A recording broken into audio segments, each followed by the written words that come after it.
This is it, folks. It is part 5 of our 5-part Summer Strong series. Natural health wins for the 40-plus crowd. So we're going to be talking about summer detox done right. How to drain the toxins without draining your energy. Your body wants to detox, but not with juice cleanses and misery. Learn how to gently support your liver, kidneys, and skin naturally, right after this.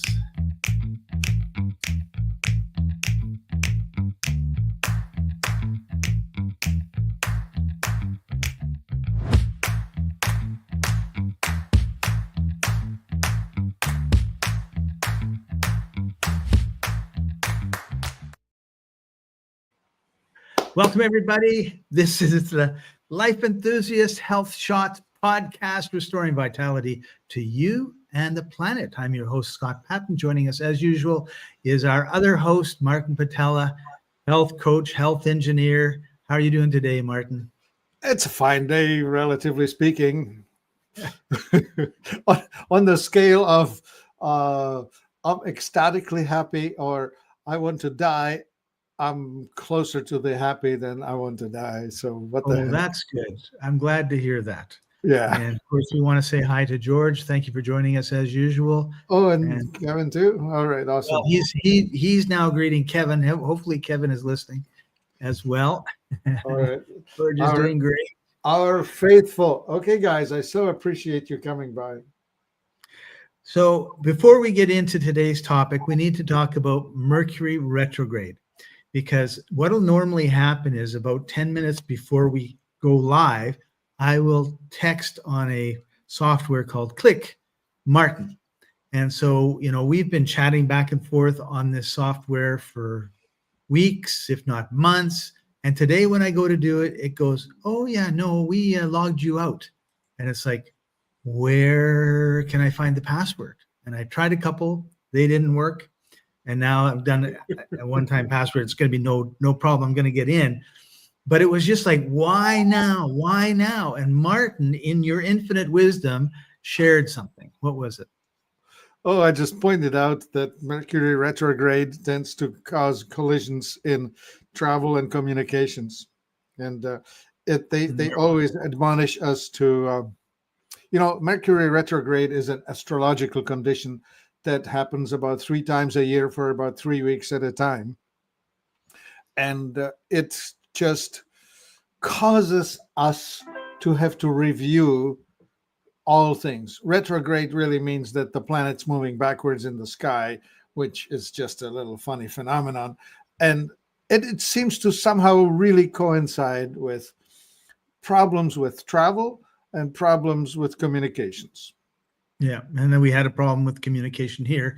Fortunately, Martin showed up and everything. I'm thinking, like, I guess I'm going to have to phone him. Yeah. Use one of those archaic phone things. I'm an old faithful icon. All right. So we've been talking about, how to get through the summer and everything else. And for people that are on long-term medications or dealing with inflammation, detox can be sluggish. And aggressive detox can backfire, leading to fatigue or flare-ups. And that actually happened to me, because one of the things that you can use to detox is fulvic acid and humic acid. And I have a big bottle of it. And I have a little bottle of it with an eyedropper. So I'll take the eyedropper and I'll, half the eyedropper will go in a glass of water. It'll turn brown. This isn't brown. And I'll drink it.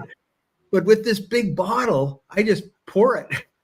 And it's like, first of all, it tastes like burnt, which is, whereas when it's a little dropper, it's so diluted, you don't taste anything. And it's like, whoa, that's pretty strong.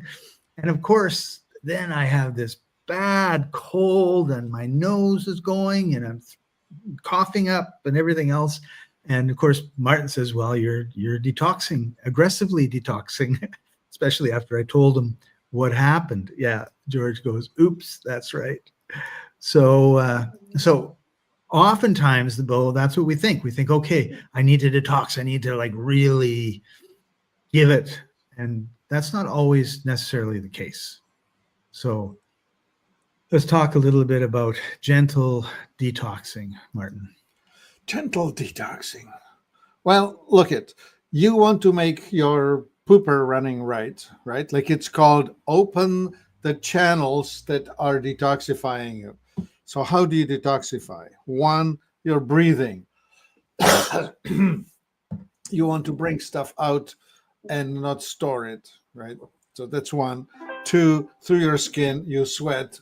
So make that sweat thing work. Three, make sure you pee lots, Scott. And then the third thing I've been doing that. and then the third thing you want to do is you want to make sure that you're pooping well every day. And so that's the major way of getting things out, right? Right. Yeah, exactly. And then, of course, let's not forget the lymphatic system, right? Which is one, movement, and two, perhaps the massage, right? Like, Right. interestingly, your lymph doesn't have its own pump. It only moves when you move or when you walk, which means rising and falling against gravity. And it's a funny thing, like the lymphatic system has these lymph nodes, and most of them are on the inside of joints. So like I'll demonstrate it here on my elbow. This is the inside of the elbow. There is a lymphatic joint under your arm. This is the underside, right? They are the most famous ones. And then, of course, they're under your jaw down here. And they're up here by the clavicles. Like the easiest way to move them is actually to massage them right here. Watch me do the massage. And the way you want to massage them is a pump, like push, release, and it's like that. They don't like to be pounded terribly hard. Anyway, we can get into details of that, but it's the movement of the lymph that's super important, because stagnating lymph leads to swampy, putrefying, stinky, rotting smells in your feet and crotch, and who needs that? Right. One tool that you use for that, Martin, is a rebounder. Yeah, bouncing. And rebounder, of course, is make it more comfortable to hit the bottom. Right. Takes away that pounding that happens when you're running. Yeah, that, exactly. But also, because you're bouncing and bottoming out, it actually doubles the strength or acceleration with which this happens. Oh, right. Okay. So you get more efficient movement. Yeah. Cool. All right. So you need to move, and you need to sweat.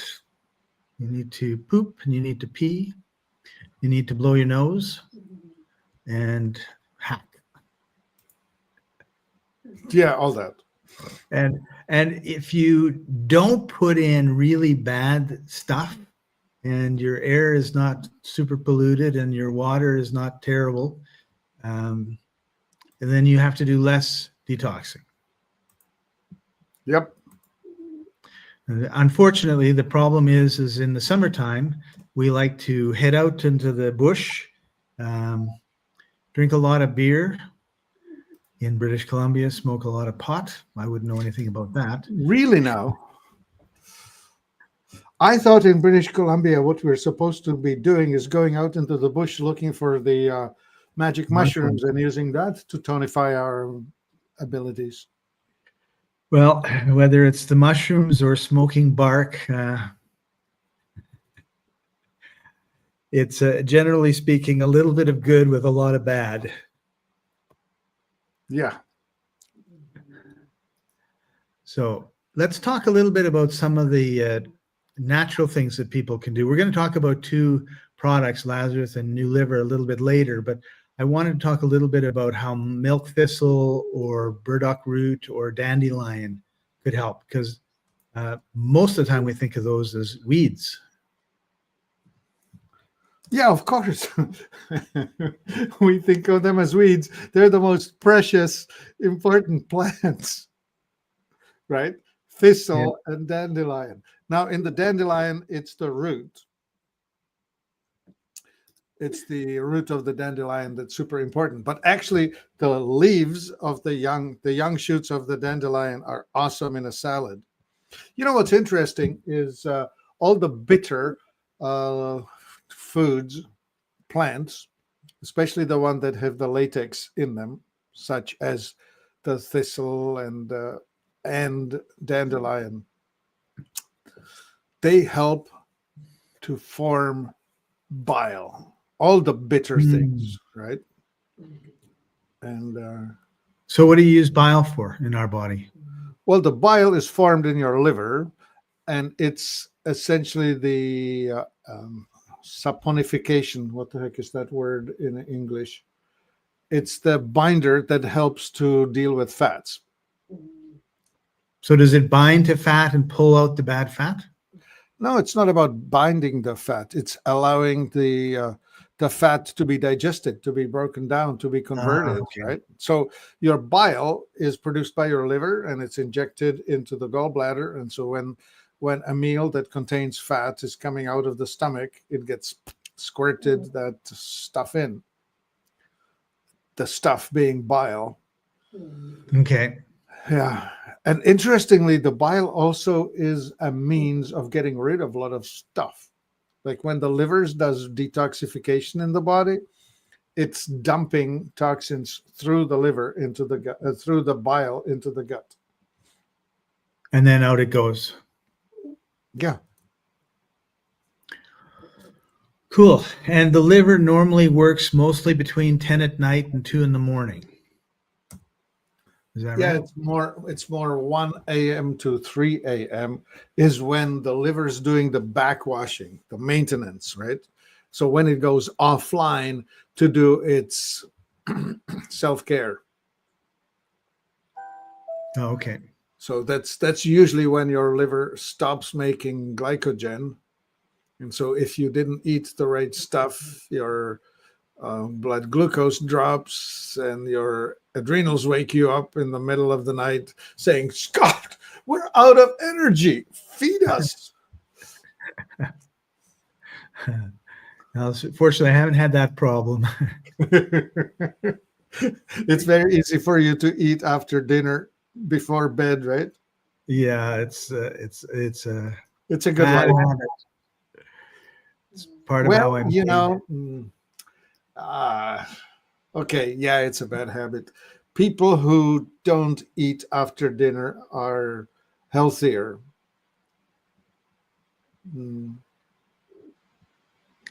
Yeah, because you've got that longer period of fasting, right? Yeah, exactly. Yeah, you want to stretch the period of fasting. You want to be compressing your body's activity. You know, like your body's busy with the digestion, right? Yeah. And so you want to shorten that time and allow it idle time. Well, And can if do the everything. body's digesting and all the energy is going into digesting your food, it's not going into rebuilding your muscles or rebuilding your cartilage or anything else that needs repair. Yeah. Or not as much energy, right? Yeah. Let's talk a little bit about skin-based detox. You had talked about sweating, but let's talk a little bit about Epsom salt baths or castor oil packs, or even how people can, sweat more to cleanse their body. Yeah.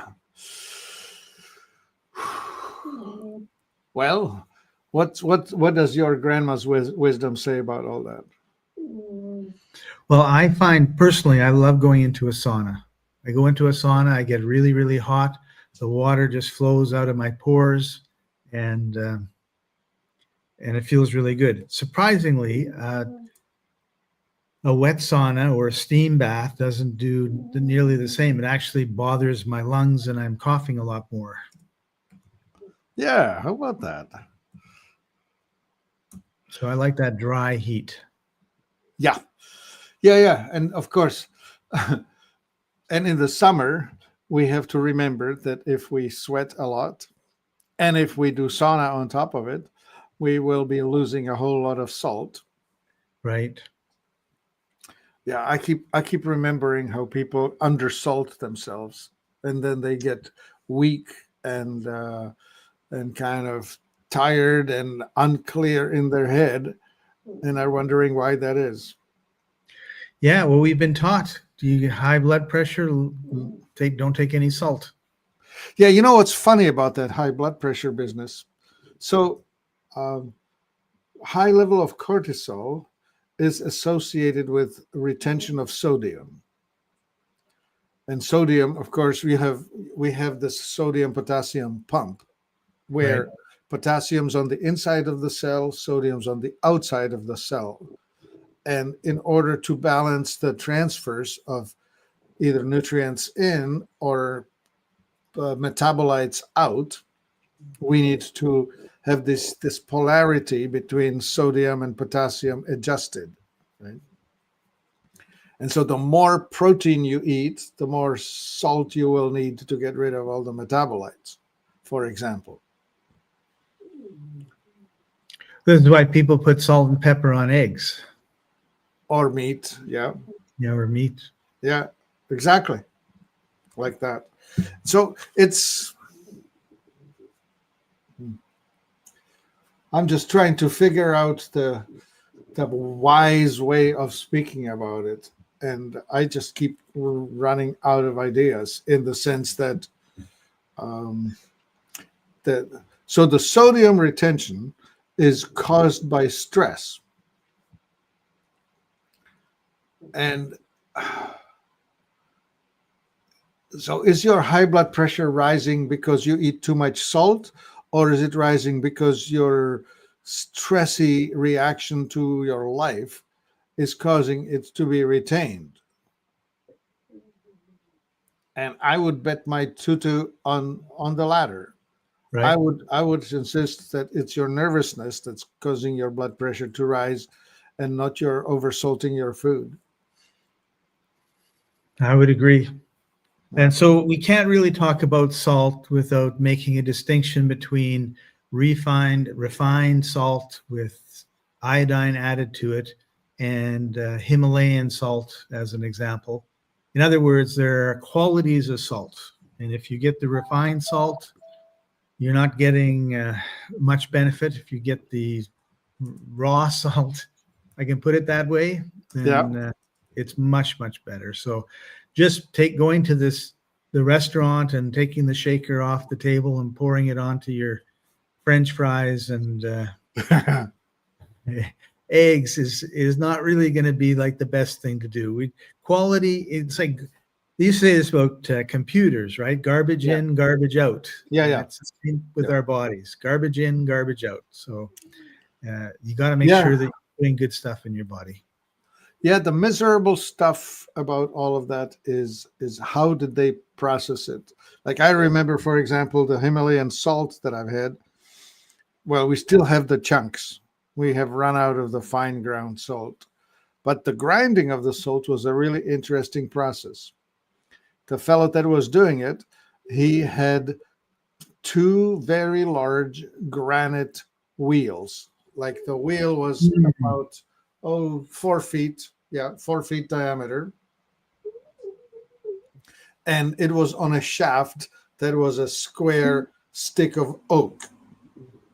Oh. He said, yeah, you can't have any steel in that. The damn thing will rust like you wouldn't believe. Right.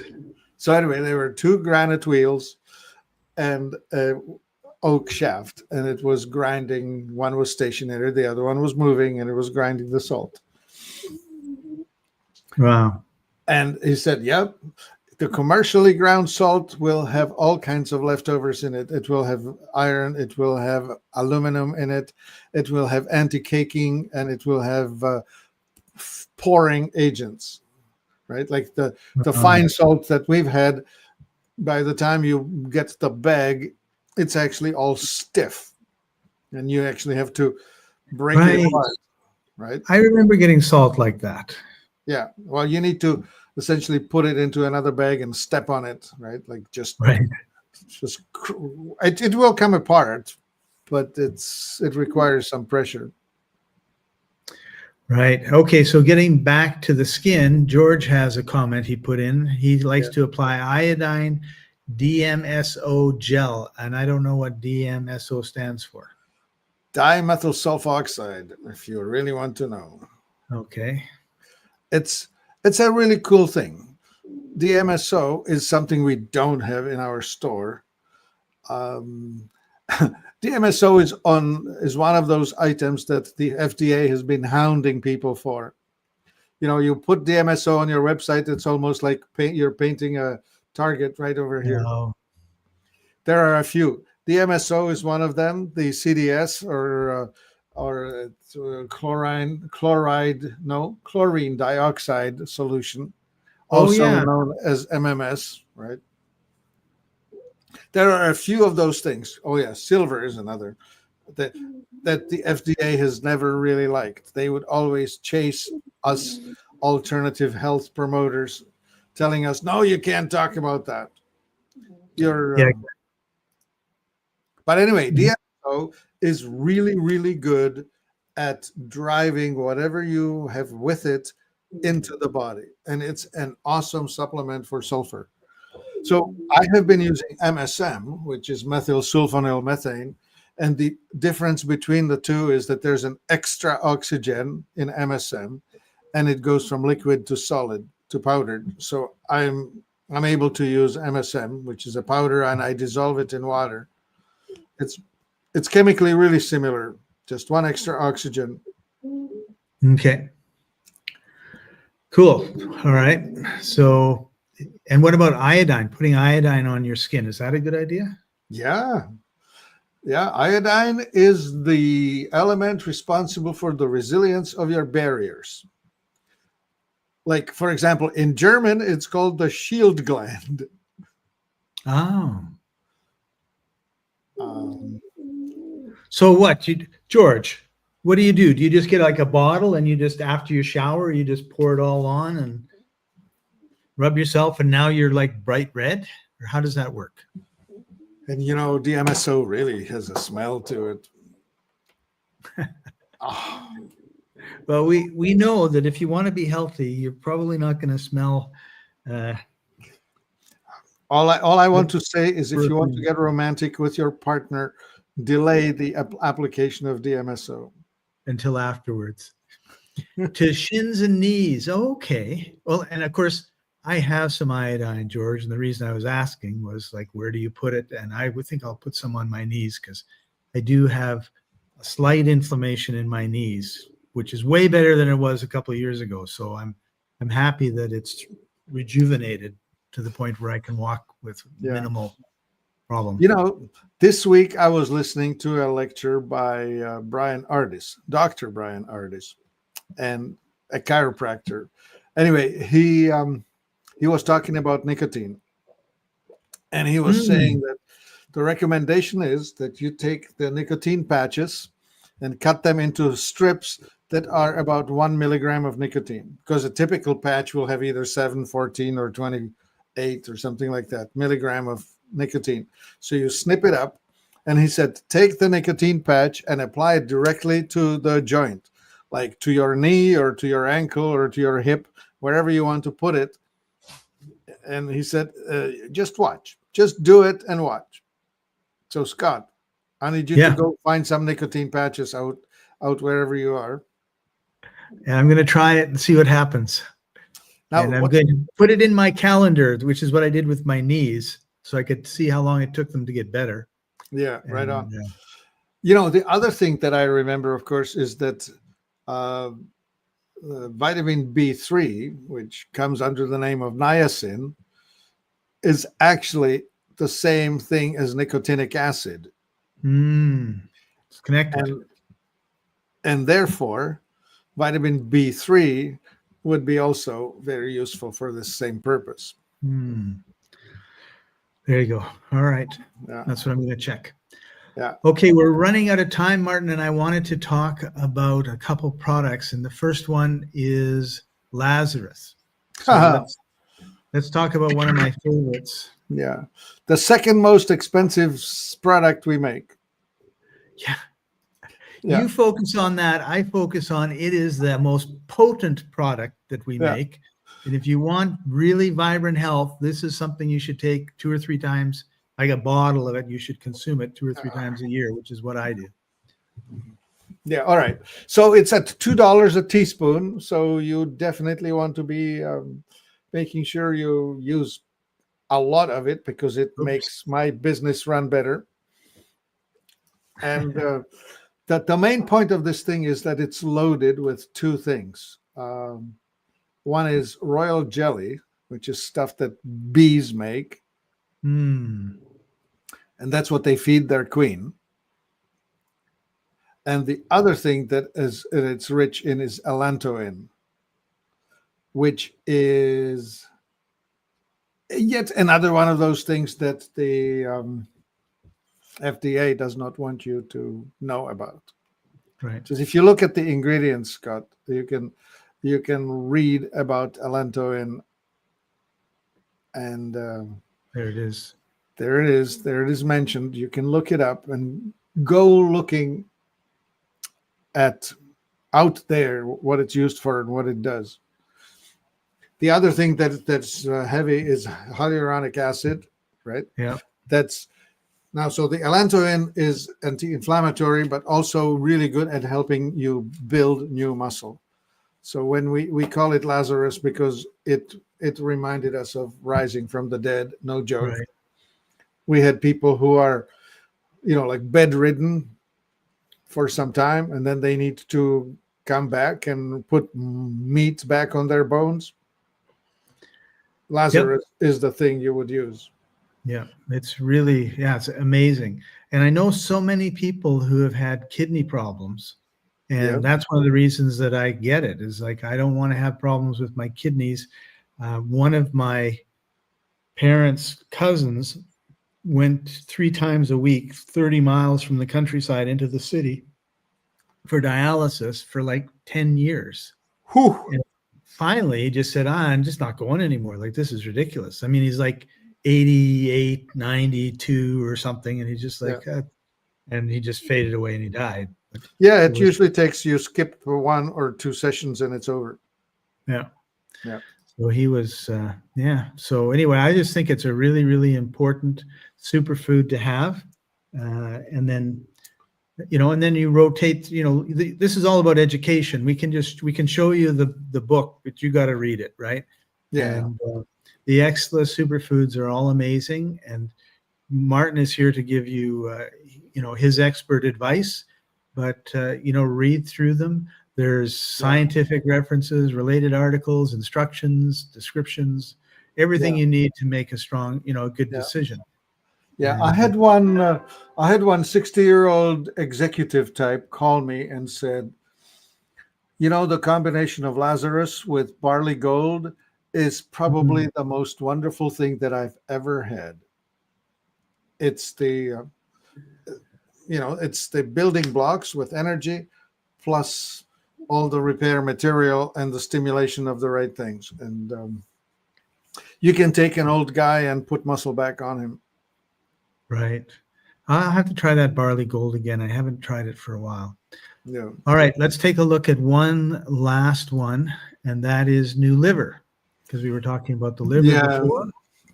All of you barbecue and beer abusers, at the end of the summer, you will have done more than your fair share of fried foods and too much carbohydrate and too much beer or alcohol or whatever it is that you will have done. And you need to get your liver back online. So you want to do at least 1 bottle of this thing to help reset and repair and rebuild. Yeah. And get a big bottle. Yeah, get the big bottle. This is the small bottle, but get the big one.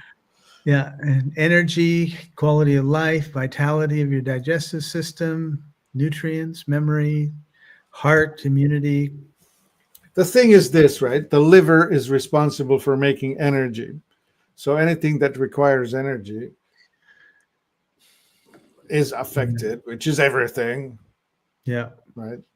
Coenzyme Q10, that's super important, protects your hard-working muscles, especially the heart muscle. Yeah. And then the silymarin, that's what comes out of the milk thistle. Okay. See, it all ties together. Yeah. And lecithin There's is the burdock. lecithin is the emulsifier. Turmeric is the anti-pain. Burdock is the detoxifier. And NAC, that's an acetylcysteine, that's the precursor to glutathione, which is what reduces all the antioxidants, improving your methylation. And MSM, we just talked about that. Yeah. It's the unsmelly version of the sulfur that your body needs. Right. Sulfur is in a lot of proteins, right? So you need that to rebuild tissues. Yeah, and it tastes a lot better in new liver than it does if you take it all by itself. Oh yes. Oh dear. Well, George says it's all right there, folks. Yep. Yeah, it is. It only took 30 years of study and 20 years of fine tuning, but here we are. That's right. We have arrived. Well, actually, we're about to leave because we've come to the end of our time together. And I just wanted to say, if you feel like you've got value out of this, please, like, subscribe, hit the notification bell so you don't miss us. But also head over to life-enthusiast.com/appointment, and you can get a free 15-minute consultation with Martin, go over all your aches and pains, whatever it is that's going on with you. He'll be able to give you some amazing advice. And George, I'll tell you that George uses sulfur and iodine on his shins and knees, and he still, I bet you, even in his advanced age, is still lifting weights and walking comfortably. Yeah, another great episode. Thank you, George. Yeah, Thank you, everybody, for joining us, and we'll see you next week. All right. Bye for now.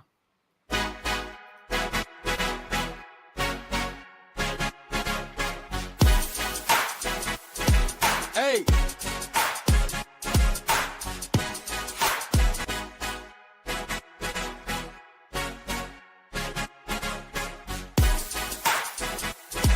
Hey.